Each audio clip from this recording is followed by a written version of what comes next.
Hello? I can hear you and I can see you. Wow.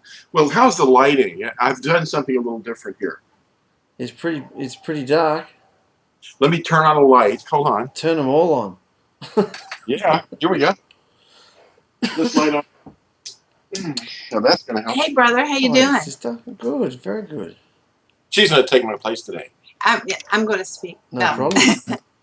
I love you. How are y'all doing? Yeah, we're doing great. We're in transition. We're doing great. All right. Well, give me and the children my love. We'll do.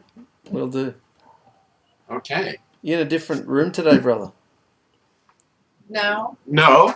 He just has all the lights off. Yeah, I just walked in, and it's early, and we missed it last night, and it's late for you. That's better. That's better. It's real early for me. Yeah. And look, here's my coffee. That's much better with all the lights. Yeah. Yeah, you got a haircut. You look good. Oh, you know who gave that to me? It was Phyllis. Fantastic. Yeah. Yeah. Very Thank fresh. you. She's self-taught. Yeah. Yeah, look at that. Very nice, mate. Yeah, she likes to. Hot weather or cold weather where you are? Well, that's interesting. We've had it up and down. It hasn't been cold, but it's been getting, a couple of mornings we'll go out and have a coat or a light sweater. But it's been really mild. And just like the spring came in, really, it got warm and not real warm. A lot of times the seasons just go, and they're there, Yeah. But this year it's been very gently easing into the cooler and cooler weather. But we've had like a, warmish days here lately, Wow. And it's going to drop down, I think, in the next 4 days or so. It's going to really cruise on down 10 good degrees below the normal we're at now. But it's not really abnormal, but it's different because the last 10 years weather has been really messed up. Yeah. They're having weird storms and things. I feel like I haven't spoken to you for ages. What how's the BESORAHs going? Oh, they're picking up, actually. We saw a little acceleration in the interest, and we're shipping them pretty much all over the world. You fellas in Australia and England, there's been 2 or 3, and Canada, and some all over the United States, of course.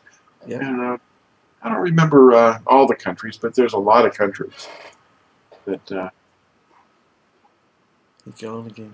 I'm gone. I keep turning into that vapor. You're back. Okay. Yeah. Have I been moving around a lot? No. You know what this really is? It just occurred to me last night. I was laying in bed and I was thinking, well, I missed you last night. And so we tried it again this morning. And I was thinking, you know what we're doing? This is reality TV. Yes. Yeah. Because we're not, except for this background. Yeah. Whatever that is. Yeah. What's going on over there? What's that? What do you want it to be? I don't know. It's but we're real and live, interacting, and the internet speed seems very good. I mean, we're able to hear each other pretty quick. Yeah, it's pretty good. It's midnight here, and the internet's pretty good after that. Yeah. Huh. I just got told a while ago that it's not actually midnight now. It's actually 1 o'clock. We just had to lose an hour tonight, daylight saving. So, wow, isn't that insane? Oh yeah, nobody likes it. I don't know anybody that likes that, and we can blame Benjamin Franklin for that. They say, Benjamin, you've done it to us. Yeah. So what's happening in your camp, mate? You've been writing lots of articles and things, and tearing down the name, and that little fold-out article you wrote was I like the way that presented. Presented. Yeah. Well, this is the article that you're referring to, I believe. Yeah. I printed it up into a little one piece of paper. Under Siege, that's right, Under Siege. Yeah, the Tetragrammaton, Under Siege. And tetra is Greek for 4, because there's 4 letters, grammaton letters. And it's just 4 pages. Here's a page, double columns, so that it's small print, but I had to pack in a lot. But yeah, there's a Christian pastor apparently that was very upset because somebody had dismantled the name Jesus. And other pastors are going, how did this Jesus ever happen? How did it happen? You know, it is a very strange thing. And the translations that occurred in the 16th century, the early ones, and the Geneva and the early King James, didn't have that name in there, you know. And they originally they were spelling the thing based on a Greek name. And of course their evidence, their strongest evidence, goes back to the Septuagint, which is the first Hebrew translation into Greek. And the name that they called Joshua, you know, we know that it's really Yahusha, but they didn't understand Hebrew very well, but they translated the name when the letter J appeared in the 1530s or so. They started to use the letter J at the beginning of sentences if there was a word that started with an I. And if, you know, that was from the Greek iota, because they have a Y sound or a yod. And so then they started to put that at the beginning of sentences just with a little tail. And then they started to use it on proper nouns, proper names, names of people and places. Like Yugoslavia is spelled with a J today. It started originally with an I, and then when the J came out, but it's sounding as a J. I mean, as a Y. Excuse me. Yeah. Yeah, and this gentleman says there's no Y in Hebrew, and he also says that the name, as he rendered it, Yahweh, he said that name isn't even Hebrew. And it was inserted into the text from the Babylonian scribes, and it was replacing the name Ahaya, which he believes is the name. Ahaya. Ahaya. It sounds kind of Hawaiian, but it's really Karate. Well, the Hawaiians inherited a lot of Hebrew, you know, Yeah. and even their motto is the life of the land is perpetuated in righteousness. Yeah. You know, it's a little bit too radioactive for me to go there right now. But I love the people, the Polynesians. I've always just, when I see a Polynesian, I just think, they're so beautiful. And their hearts are so kind. And I'm thinking, those are Hebrews. Those are Israelites. Or, you know, I'm thinking, you know, that's what they, you know. Yeah. It's amazing. Yeah. It's amazing to think that Adam and Kuah in their purest form would have probably been the blackest black you could probably, you reckon, because as you've explained, the lightning is like I've forgotten how to explain it, intermixing and you know, breaking down, you know, DNA and everything like that. It's sort of it's getting watered out. It's not getting stronger into a better. It's getting weaker the whiter we get. You know, like it's the opposite to how major dictators anyway have tried to make us think. You know, it's amazing. What about Aboriginals? Yeah, they're pretty dark. Yeah. I'm thinking they're the closest that we have on the planet probably to the first peoples. Really? Okay. I thought I've seen some Africans that are pretty black. Well, it isn't just blackness. It has to do with, of course, the skin is one thing.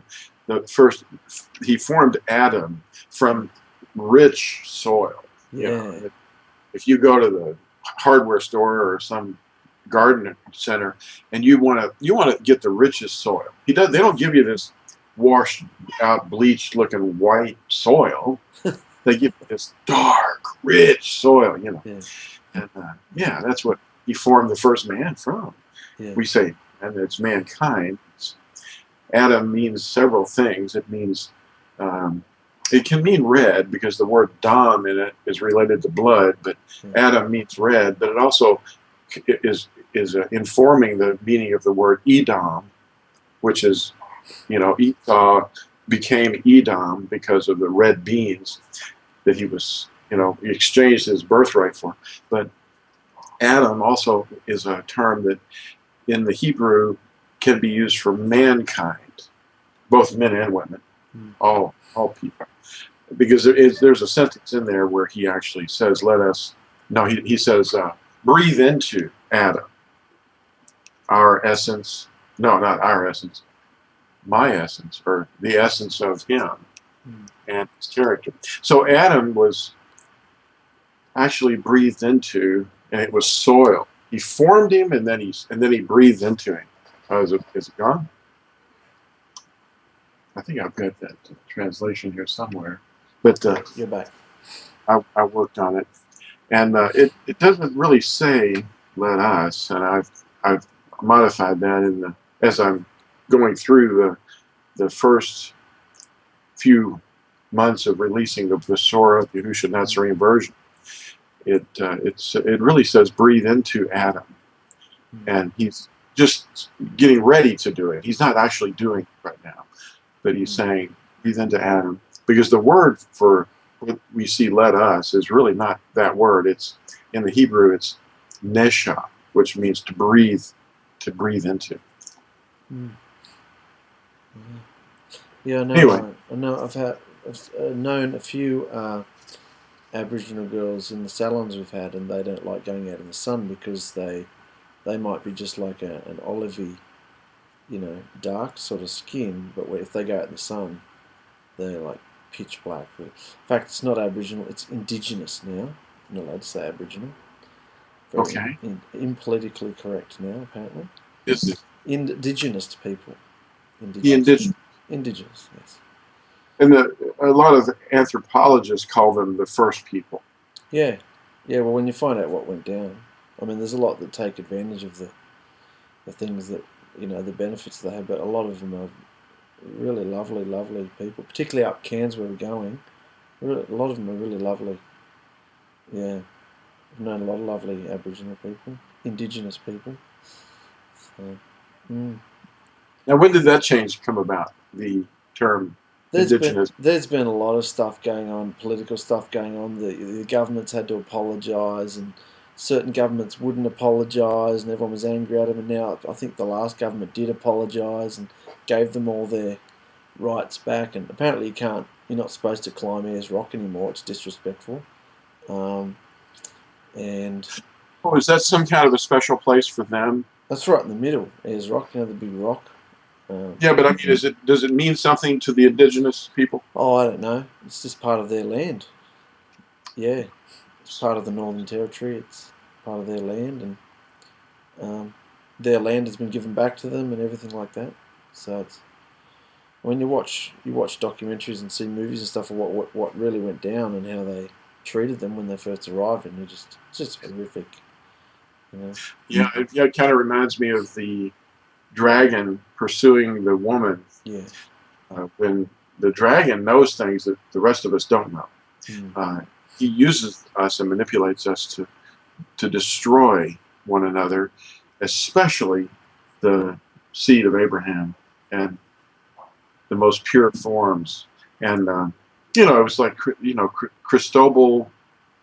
What's his name? Colon. Cristobal Colon is the real name of Christopher Columbus. Okay. All this mythology that has been built up around him about coming to the United States of America.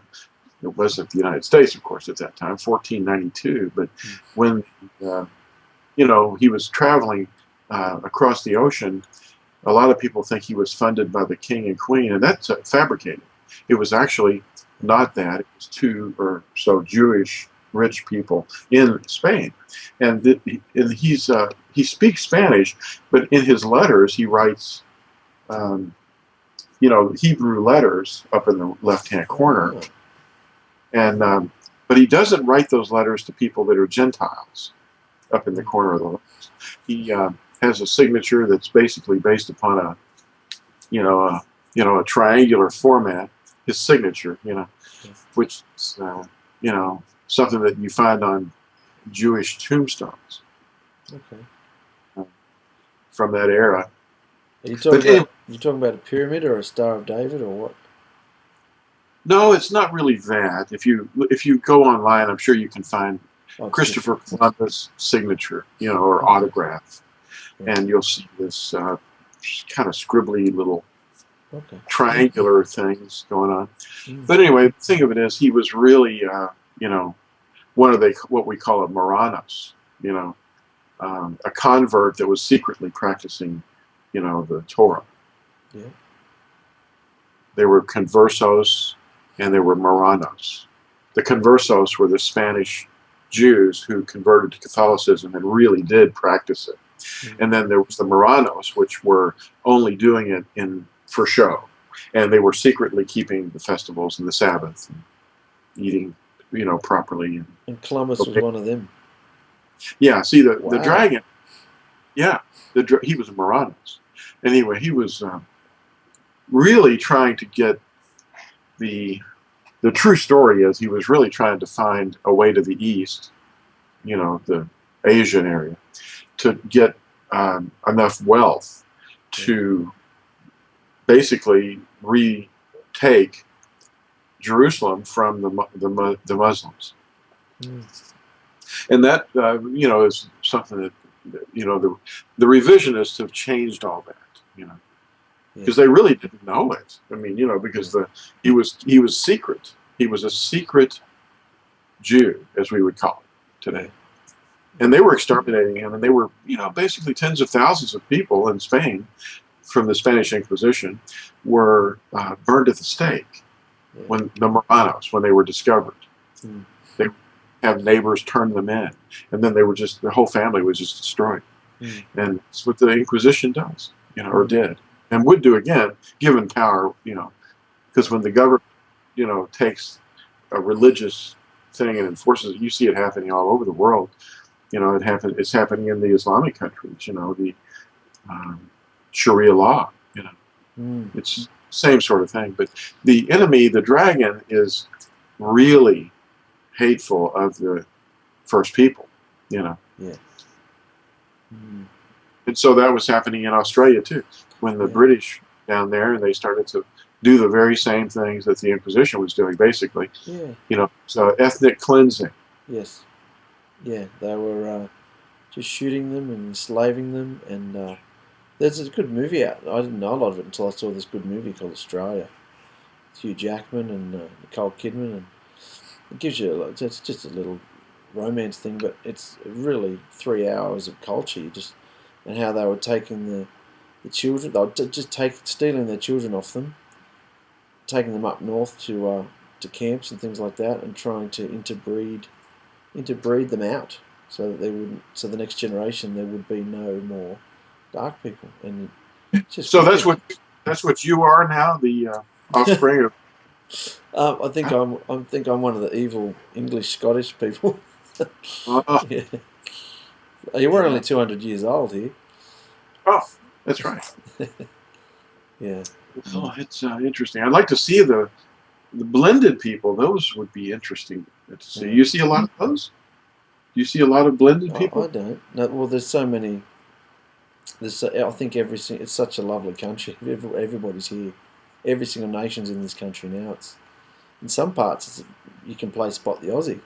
That's what we like to play. Some suburbs there's no Aussies. You know, it's like everybody comes in. Everybody's allowed in this country. Really? Okay. Well, maybe there's room for me. You know. Oh yeah, it'd be wonderful. These gigantic hornets are coming, and the Yellowstone supervolcano is about to blow. Yeah. Amazing. Yeah. Have you thought about moving over here? Is that even possible? Oh, Mark, I've been thinking about this for 10 years before I even knew you. Yeah, moving to Australia. It was like the last bastion of freedom and hopefulness on the planet. Actually, as I've analyzed it many years ago, the population of the entire continent of Australia is about equal to the state of California. Something close to that. And that can't be bad. That's got to be good. So, and I know there's really, well, like anywhere else here in the United States, there's arid areas where deserts are, make it uninhabitable. And what you don't want to have to do is pump a lot of water over hundreds of miles to get it to a place where it's needed, like they do in Las Vegas. If something happened to their water supply line, I think they get it from 2 or 3 different places. That city would be in serious trouble. You know? But I mean, you guys have been waiting for everything to sell to be freed up. If you you like put your house up for rent and stuff like that, would you be able to just walk out and like just rent the house that you're in and rent? Because you're already renting the island, so if you rented it, you could get the money for the rent. Are you allowed to leave the country like that? Oh, sure, yeah. What's stopping you from doing that? Well, you have to be able to rent it, and we've had our facility occupied now for, well, continually in the basement, but we're having trouble getting the first level, the ground level rented out. But you know, well, as soon as things start falling into place, yeah, maybe things will change. But because as far as your home goes, I mean, over here, the rentals, everybody's looking for a rental over here. They can't afford to buy anything, so they want to rent. Yeah. Well, it's more expensive to rent than to buy, but then again, if you do buy, then you're anchored to the planet. You've got this ball and chain that's holding you. And that's what we really want to do, is just sell everything if we can, and just, you know, transplant ourselves there. And we'll probably retain citizenship here. You know, we're not hateful. No. You know, it's the only problem with this country is really the intrusiveness and over management done by the government. You know, because the people are not, you know, well, they interfere everywhere. I mean, the fact that you can't put the 10 Commandments in classrooms and schools produces children who grow up without morals. They don't have any idea what's right and wrong, and then they behave that way after they're adults, and then the crime levels are just off the charts. And you know, the 10 Commandments, which is what we're supposed to be teaching, instill the understanding of how to love Yahuah and how to love your neighbor.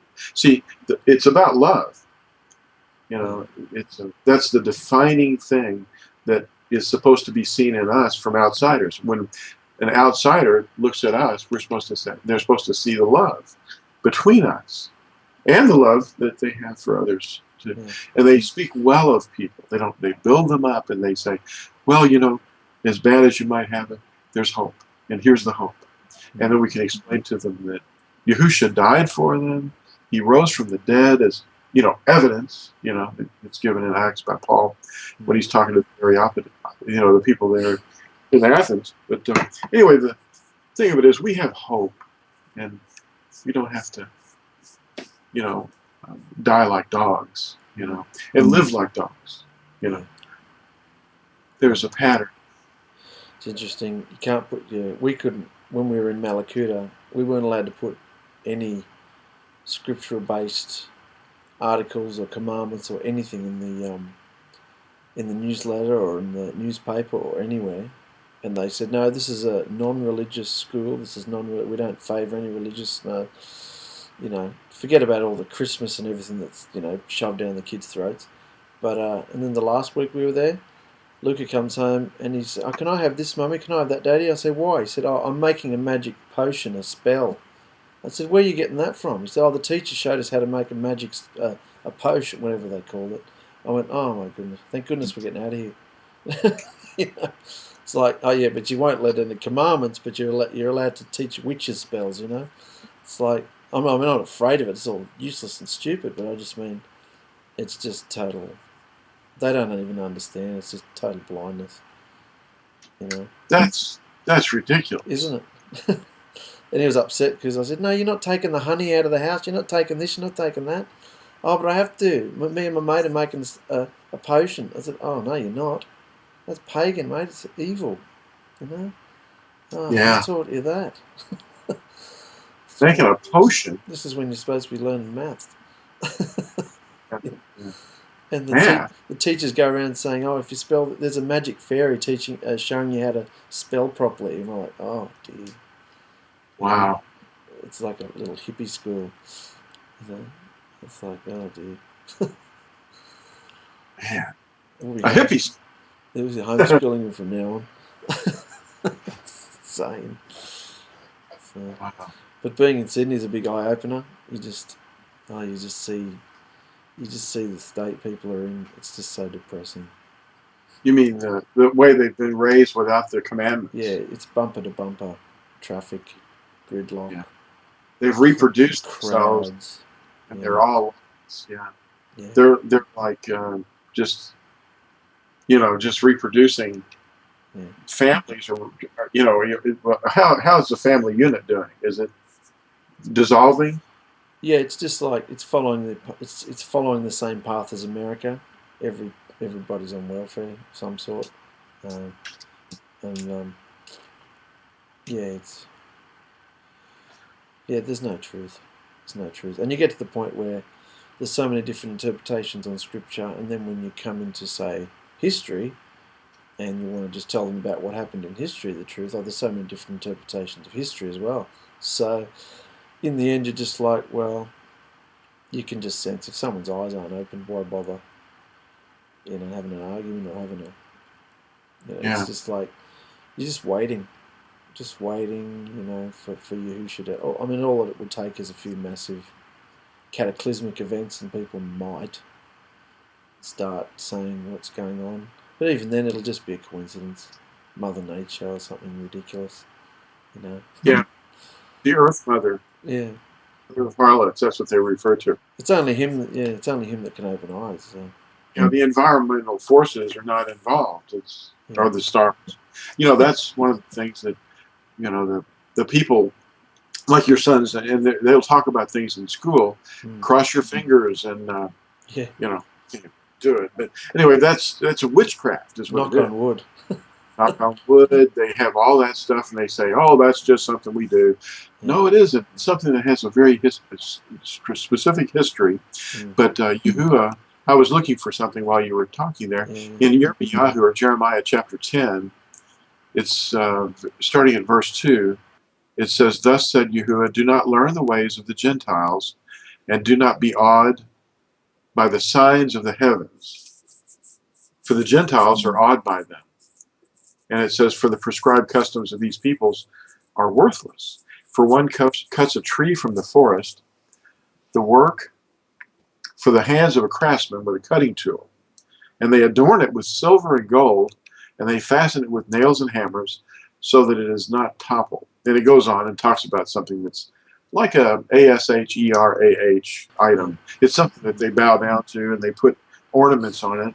They decorate it. It's wooden. It's something that they put gifts under. That's the offerings to the deity. And they bow down to this. But other than that, at the beginning of there, he's talking about don't learn the ways of the Gentiles and be awed by the signs of the heavens. And you see, this is all going back to Babel. I've talked about it in the zodiac article. The zodiac is being used, constellations are being used by Natsarim teachers, and they're writing books, they're doing lectures, they're saying, yeah, Yahuah created those stars in the sky for us to see a messianic message. And this is just not there. It's not in Scripture. But they will look, and what do we call that? When you hunt down verses so that you can prove what you already believe. Eisegesis? Eisegesis, yeah. You're not reading the text and learning from the text. You're bringing something in and reading and hunting for a phrase, or even sometimes just a word or two that has a meaning to you. One of the things that I was communicating with somebody that was pretty convinced that the Great Pyramid was, something that was built by Enoch and the fallen messengers, or the messengers. But they said it's a good thing. It's something that's thousands and thousands of years old, and it's coincidentally the same pattern that you see in the Mayan temples, where and the Aztecs have these pyramids, and they would go up to the top of the pyramid, and they would cut someone's heart out and take it, and while it's still beating, and hold it up to the sun. Well, in the top of the Great Pyramid, they call it the Pyramid of Cheops. Well, it's you know, a lot of pure Egyptologists claim that it's some kind of a, you know, what do you call it, a tomb. Yeah. But if you take and associate the pattern around the Earth, it seems to have been an altar to the sun and the moon and the stars, because it's alignment with those things, or something that, you know. And I wrote an article, put it up on a webpage about feng shui and the ancient Chinese version of the Babylonian alignments with the zodiac. Everybody's into the feng shui. Everybody's into that because, see, there's all Eastern teaching, you know. Yeah, when you're designing the inside of your home, everything's got to be balanced and thing. I love balance, but I'm just saying the whole feng shui thing is just, oh my goodness, it's madness. Yeah. Oh, it would have really messed up people in, you know, into the feng shui thing if they went into the temple of Yahuah, because it wasn't feng shui in there. No. No, there's the candelabra and the... Yeah, it's all off balance. What's going on? But those are symbols of something that Moshe was told to make. But the interesting thing of it is, though, in Ezekiel, whose real name is Yehezkel, in chapter 8, it's something very interesting going on there, because all through chapter 8, you want to read it? Yeah. Oh boy, it's. Let me see if I can find it. There it is. Chapter 8. Yeah. Okay. Now, he's looking at I guess he's looking at the in the beginning of the chapter, he's seeing something similar to what Yahuah saw in the beginning of Revelation 1. And it came to be in the 6th year, in the 6th month, on the 5th of the month, as I sat in my house with the elders of Yahuah sitting before me, that the hand of the Master Yahuah fell upon me there. Now I'm reading from the ISR here, because I didn't have the other one up, because I can find it, navigate better here. And then verse 2 says, "And I looked, and I saw a likeness like the appearance of fire. From his waist and downward the appearance was like fire, and from his waist and upward the appearance of brightness like glowing metal. And he stretched out the form of a hand, and took me by a lock of my hair. And the Spirit lifted me up between the earth and the heavens, and brought me in visions of Elohim to Jerusalem." See, Ezekiel, or Yehezkel, at this time, was actually in captivity in Babel. So he's taken by the Spirit of Yahuah up into the air, and he brought him in visions to Jerusalem, to the door of the north gate of the inner court, where the seat of the image of jealousy was, which causes jealousy. Now look at that phrase. It says, to the door of the north gate of the inner court, where the seat of the image of jealousy was. What's the image of jealousy? Well, all the pagan temples had a steeple, and that steeple was reflected in Egypt as an obelisk. And if you look at the temple in Luxor, you see that there were two of these objects of jealousy. They were phallus symbols, and they went up on either side. One of them was taken away and taken to some other city, but the one is still standing, and it's always at the entrance. And we talked about that in the image of the beast. Yeah. Summon, you know.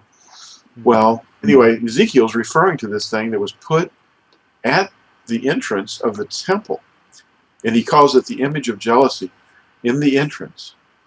And he said to me, "Son of man, do you see what they're doing? The great abominations which the house of Yisrael are doing here, driving me away from my set-apart place?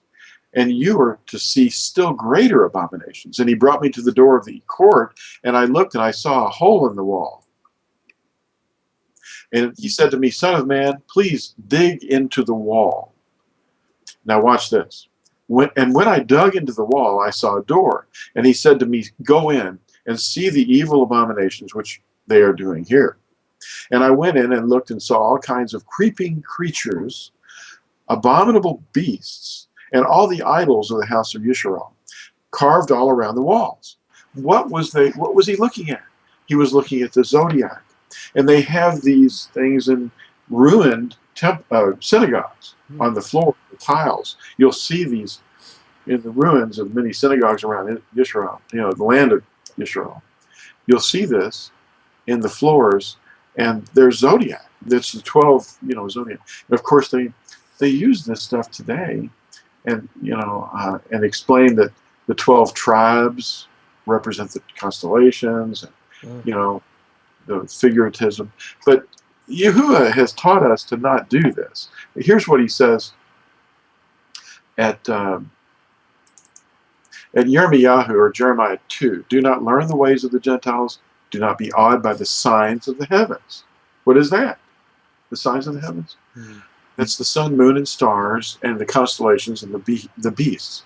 Now, and then it says in Deuteronomy 18, and I used to tell, well, I didn't have a lot of time to talk to these witches, but back when I used to work in the retail store, I was confronted with a lot of witchcraft, like you were bringing up, a lot of people that were practicing witchcraft.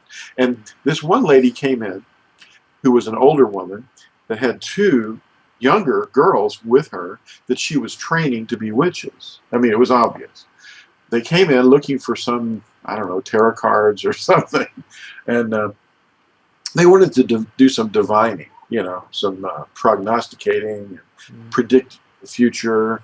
That's what palm reading is, and the bones and the entrails of the owl and all that, or pool gazing, looking into a sphere of glass.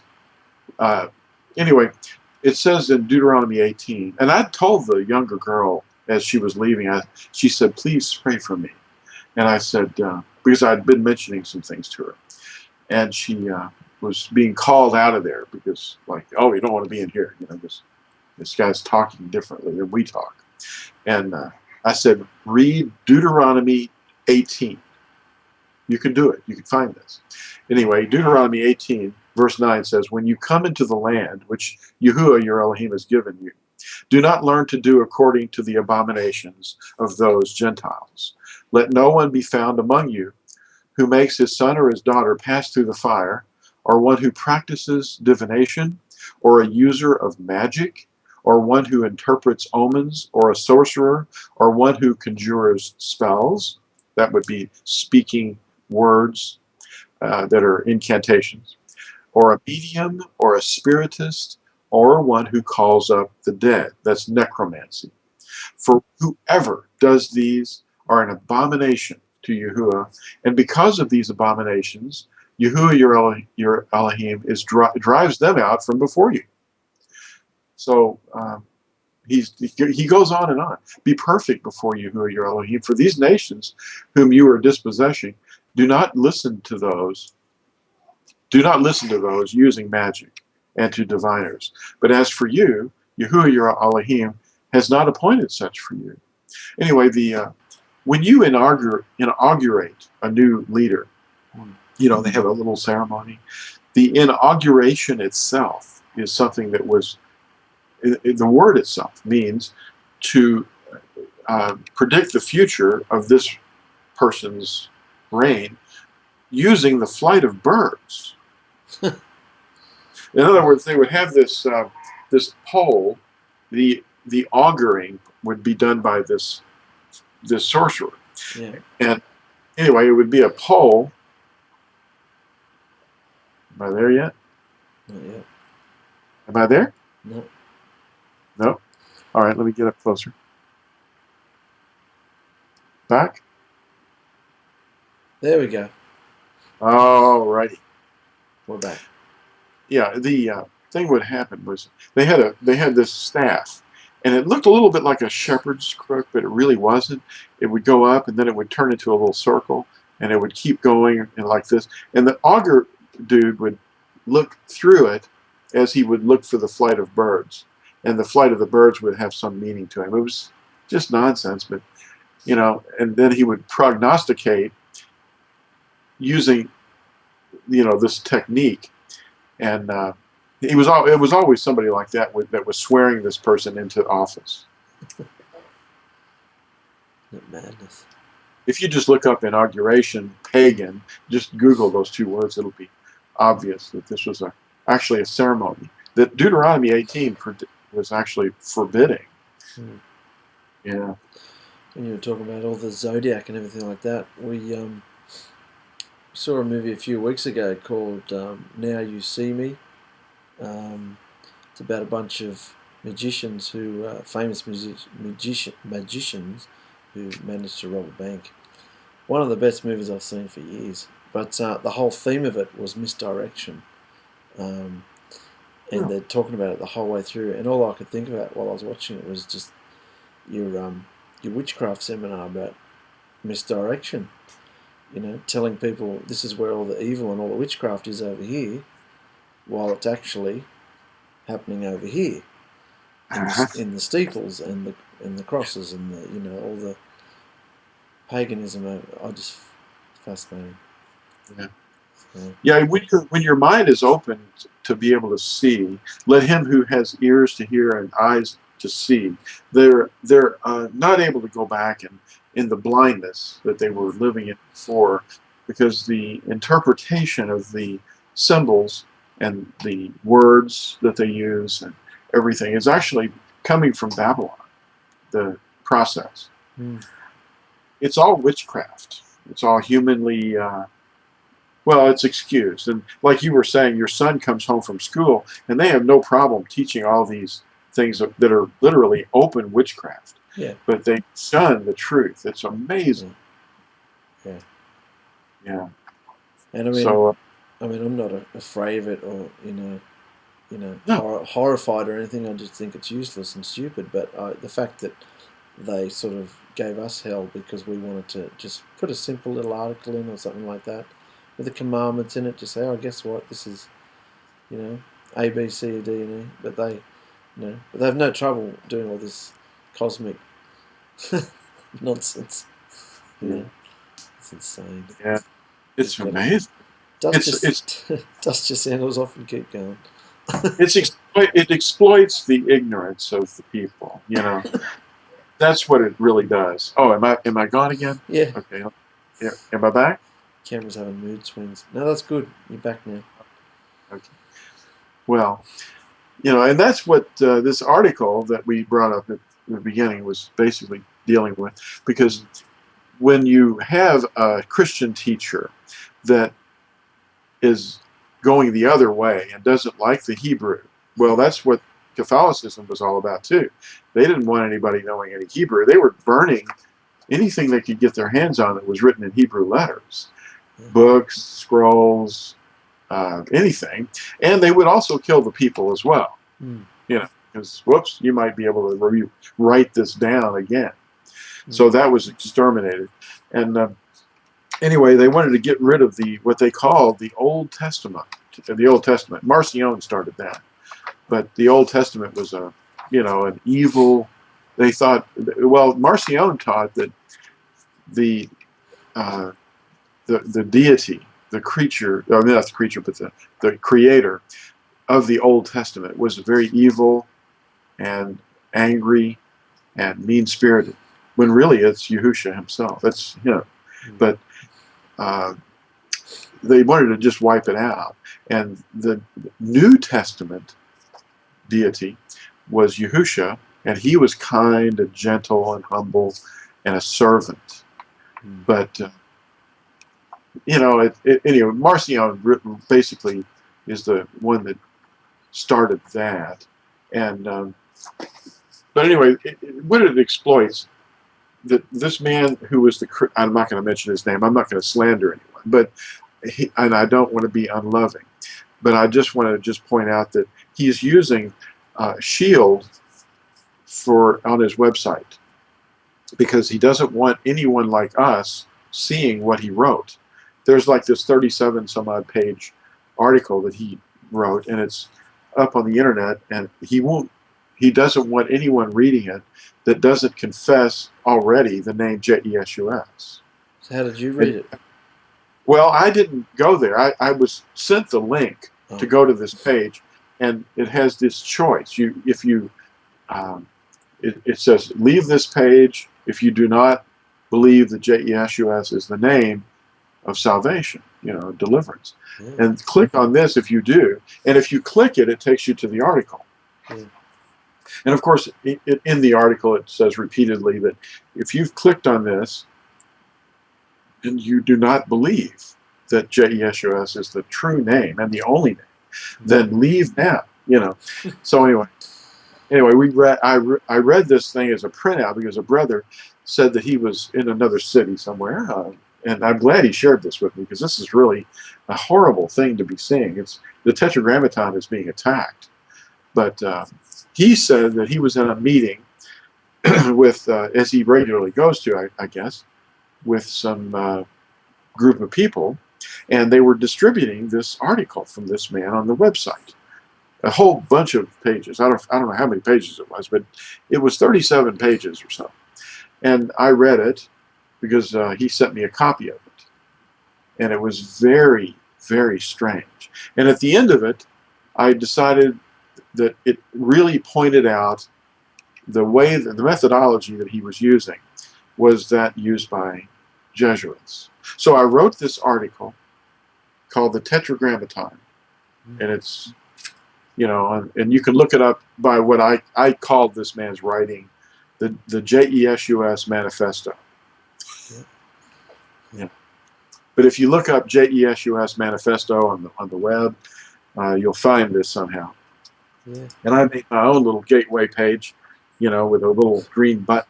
Did you see that? So that. Yeah. I just said, well, let's have some fun. But press on the green button and it'll take you right to my Tetragrammaton article. And we're going to put this up eventually, Yahuah willing, on the web on our TORAHZone.net so that people can download this as a PDF and print it out and read it at their leisure. But one of the things that he did was he took an old Dead Sea Scrolls Aramaic text where in one place the name Yahuah is written in Paleo-Hebrew. And this man, who's this Christian minister, pointed out that, look, it's different. This is written in another script, and it's obviously not written by the same hand. This was where they took it out, the name that he chose, and they put in this false name, Yod, He, Ua, He, Yahuah. And, you know, I said, this is nuts. They had a reason for that because they were just copying, but he was accusing the copyists of expunging the name, the true name, and putting in this artificial name that we know is these letters right here. Yeah. Read from the right to the left. Can we see this? Yeah, crystal clear. Okay. It's definitely a new wind of doctrine, isn't it? Because I haven't heard anybody really coming against it. Generally, with all our differences, everybody agrees at least that there was a tetragrammaton. Yeah. Yeah. You know it. It's just how to say it is the big problem. It's written here too. Yeah. But yeah, it's like, well, the Dead Sea Scrolls are, you know, something that this fellow has all kinds of weird little tricks he plays. He says, well, it was after the Babylonian captivity that all this Aramaic started. And he says that, you know, they were doing this trick and they just wrote all the scrolls with this false name. He calls it, what was that term he used? It was something like guess names. He said, Yahuah is a guess name. It's not real. The name is really Ehye. Okay. You know. Sure. Okay. Ehye. Well, he's trying to say Ahaya. That's what he's really trying to say. But it means I will be, or I am. I will be who I will be. He's referencing Exodus or Shemot chapter 3, verse 15, where it says Ahaya, Asher, Ahaya. And he takes the word Ahaya, which he calls Ehye, and he turns it over a period of pages in this article. He transforms that into JESUS.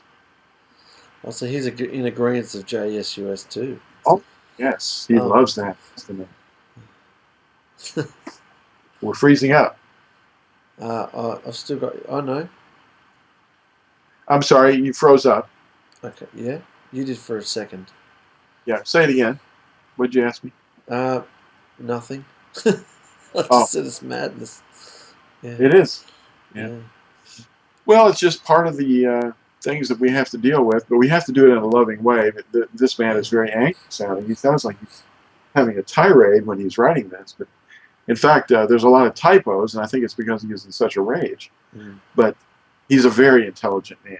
You know, yeah. it's just that he's chosen to take another path. But these are the kind of things that if you keep your students ignorant, then they're not growing, but Mm, you can mold them into whatever pattern of thinking you want. But it's very Nicolaitan to think that you're in charge and you order them to believe what you want them to believe. yeah. We're not like that.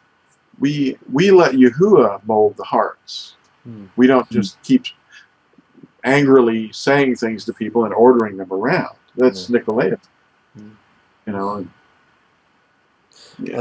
I think a more hands-off approach is more effective. That, that's what we've sort of seen over the last couple of years. It's letting Yahusha do what he's going to do, taking hands off from people and sort of being in the right place at the right time, listening to his voice, knowing that he's in control of everything. Um, that's helped us a lot from Oh, your teachings of just yeah. I just had a mental block then, lost my train of thought. well, yeah, we're trying to be used by Yahuwah as a vessel, ambassadors, and we get our marching orders. And sometimes when we're speaking with someone, we might not open our mouth at all, and then about this, and then another time we might respond to what their interrogation is, and then we just answer the question and don't overload them. Just let them talk. Let the other person speak. That's very important. That's what I was going to say. It's all about the behaviour, all the teaching about the servant and the behaviour, and you just see it all around you. No matter what people are saying out of their mouths, you can just see the behaviour, and you can, within seconds, you can see whether it's a good tree or a bad tree, or based on the love. And one of the main things you've always said is just the truth does not need to be defended. The truth, you don't need to fight over it, argue over it. The truth is there, and when it's time for somebody to see it, they will. You know, screaming and yelling at somebody is probably just going to drive them the other way.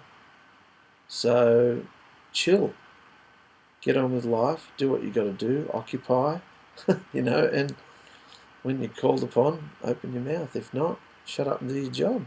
Mind your business. It's no point having all these arguments anymore. Being so intense and religious, it's just Yahuwah wants us to have the fruit, the love, the joy, the peace.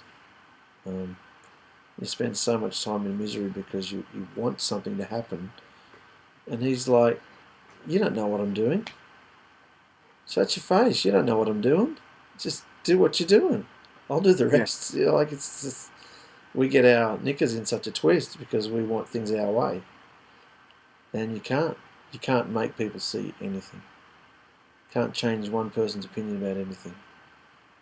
And that's a really hard place to come to. It's been agony for us to come to that place.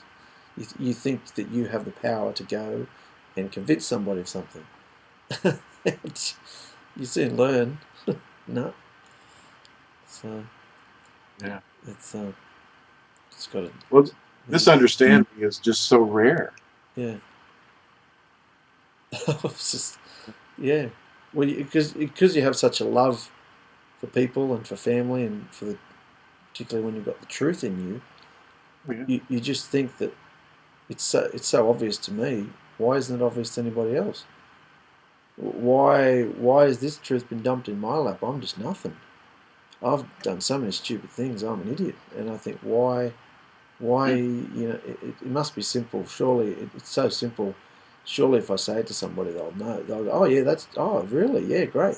And yet you say it, and there's such anger, and you think, I hardly said anything. I hardly said anything. Wait till you hear the real truth. And you can't even get past first base, so to speak. You can't even, Yeah. it's just, the minds are just shut off. So you think, okay. And, after several years of that, you think, well, I should stop stressing about it because Yahushua's in control, And then a few weeks ago, we heard about, that album coming out from Ron Canoli, and I think, oh, well, wow. Somebody like that, who can, I think he was on his deathbed or something, I heard. And somebody, a brother or sister, came and prayed over him in the real name. And he was healed. That's what I heard. And since then, he's just gone and done all this massive research. And I mean, he's still in the religious system and still, I don't think he's had the, I think he has to be set apart a lot still, like we've all had to be. But it's just phenomenal. That to me was just like, well, my family won't listen to me, but, somebody with a doctorate in theology, somebody who's, up in there, right in their scene, maybe they'll listen to someone like that. And that's just the first of many, I guess, that's going to come. Yeah. So. Well, that's where this is going to collide with, the name is going to be the collision point.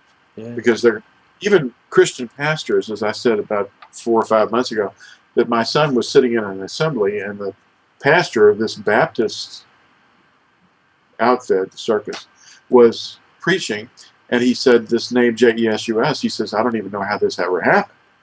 It's not his name. Yeah. And I wrote to him an email, and I asked him if he would like to, talk, because I wanted to hear his story about this. I haven't heard from him though, but people are so busy. Amazing. Well, you're going fuzzy. Uh-oh, I'm fuzzy again? Okay. See me now? Yes. Ah. You're back. What do we have here? Chest of Secrets. Okay, let's see. Oh, there it is. Looks like a version of this. See? Yep. Now that's something that people don't really think, they don't understand it. It looks mysterious. Well, anyway, here's the thing that I had a thought about. Okay. Am I still here? Yes. Oh, good. Here's a question or a statement. If your beliefs don't agree with Scripture, you have 3 choices. Well, actually, you got. Sorry, you've gone fuzzy again. You have to do that again. All right, let's do this. Okay. It might be the put them under your chin. It might be focusing on the hand instead of your face like it normally does. Let's do this. There you go. Yep. Okay. You can claim that there were changes in the text. Yeah. You can say, well, for example, well, that commandment was for those people at that time. He's changed his mind now, and now it's different. And it may be who, how, where, and all those kind of circumstances. It's called revisionism. It's called dispensationalism. Those are big words, but they basically mean that there were changes made. Yahuah isn't the same. He's changed. No, he says, I am the same. I do not change. We're the ones that are supposed to change. But the third possibility is for you to attack the Scriptures and say that they've been mistranslated, or the Hebrew is not real. Somebody in the copyist stage changed it. And that's what this man who wrote that article, I call the Jesus Manifesto, has said. The name was taken out and another one was inserted. Well, if that was true, then newly discovered scrolls and other things like stone reliefs and seals and jars and lamps, how are they going to get all those things changed? Well, you can attack the copyists, but it's better to just take the first step and just read Scripture and do it. That's what Yahushua's brother Yaakov or James said. You just do the work. Just do it. I was reading a little writing yesterday or last night about a man who had 10 sons. You've got this king, okay? This king had 10 sons, and this is a very powerful ruler. And he was going to go away for a long time on a trip. And these 10 sons he put in the hands of his prime minister. And he said, here are my 10 sons. They're precious to me, all 10 of them.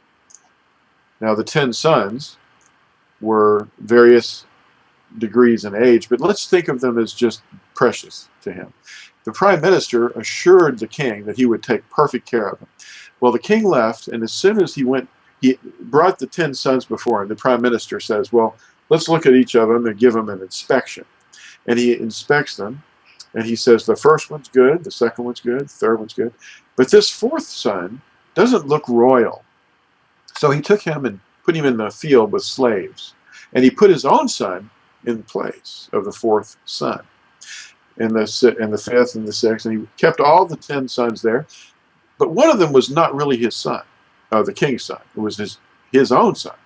Well, a long time goes by, and the king returns, and he says, I'm finally back. Let me see my precious sons. So the prime minister brings them out, and he looks at them, and he hugs each one of them, and he gets to the fourth one, and he says, this is not my son. What do you think this is referring to?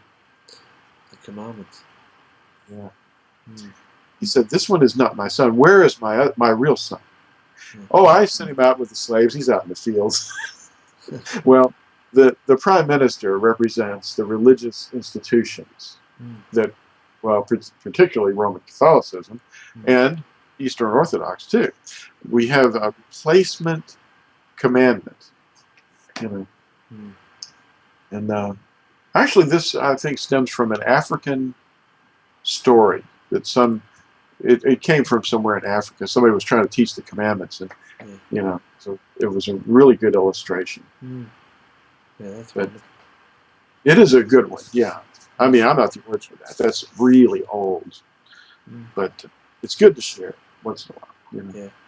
But actually, we know that the first commandment, the second commandment, and the third commandment, and the fourth commandment were all altered. They've all been altered. Yeah. Now we've got Natsarim teachers teaching the zodiac, which is breaking the first two commandments. Yeah. I mean, have you read the first commandment and the second commandment? Yeah. Let's look at it. Well, let's see. Let's look at Shemoth or Exodus, chapter 20. It says, and Elohim spoke all these words, saying, I am Yahuah your Elohim, who brought you out of the land of Mitzrayim, out of the house of slavery. You have no other mighty ones against my face. You do not make for yourself a carved image or any likeness which is in the heavens above. And what was that saying? Likeness, heavens above. Well, there it is. You don't bow down to them. In other words, it's the zodiac he's talking about. You know, how many people miss that? He knew it all the way back then. Yeah. Well, how did he know that? Because that's what they were doing. They learned that pattern from the Egyptians, and the Egyptians, of course, got it from the Assyrians and Persians, and of course the Eastern from China, the area we call China. All these Gnostic teachings were flowing, and they had gotten it from Babel, because the whole thing was getting stirred up after the confusion of the languages. So. You know, the zodiac is all over, you know, Hinduism and Buddhism. It's people, yeah, Christianity, yeah. Well, that's amazing, brother. It's fun to talk to you about this new stuff that Yahuah is giving us. But these new attacks are not going to stop. There's going to be some new one coming along right behind this one. The attack on the name itself. Oh, it's so boring, isn't it? Wish they'd just get a life. Just go and do something useful. Well, the internet's allowing this stuff to really explode fast. But all we have to do is just expose the, thing like we're supposed to do. We're supposed to expose it Mm. and just say, well, it's not true, guys, and here's the reason. But you should download this when we get it up there in the next few days. It's called the Tetragrammaton Under Siege. Mm. But it's it'll be on TORAHTALK eventually as a PDF, a free download. Yeah. So anybody can print it out, make copies, take it to their groups, share it. Yeah. Well, we're leaving Sydney at the end of this next weekend. Basically, we're leaving Sydney, and we're heading up to Cairns as quickly as we can now because there's been some changes, so they need me up there. And so next time we chat, you might have a few guests. We might have a few guests. Well, who would they be? Well, my family and I will be living with Chris and Victoria for a couple of months until they move down to Cairns. So, and then we will be renting their house. So, it's yeah. Next time I Skype, we might have some guests. That's so exciting. I mean, that you're with people that understand, And of course, we have to be as kind as we can to people and gentle to people that don't want to hear, because they think we're, strange, But, let the love just flow and let that be the main thing, Fruit of the Spirit of Yahushua. Yeah. That's exciting. It was wonderful catching up with you, brother. I'm glad we were able to connect. Yeah, it was a little hard last night, but it's really great seeing you too. And say hello to everybody for me. I will. And I'm going to be praying for you as you move. I know that's going to be stressful. Yeah. Every time my boys have a bath, they put all these white foam on their face so they can look like you. What? It's insane. Look, Daddy, I look like Lew. Oh, they shouldn't. Well, I'm glad they're thinking about me though. Tell them I love. Yeah, will do. Okay. You enjoy the rest of your Sabbath, mate. Yes, I will. Thank you. Okay. And I'll see you in a few weeks. Okay. See you later. Okay. Love you. You too. Bye-bye. Okay, bye-bye. I love Yahusha. I love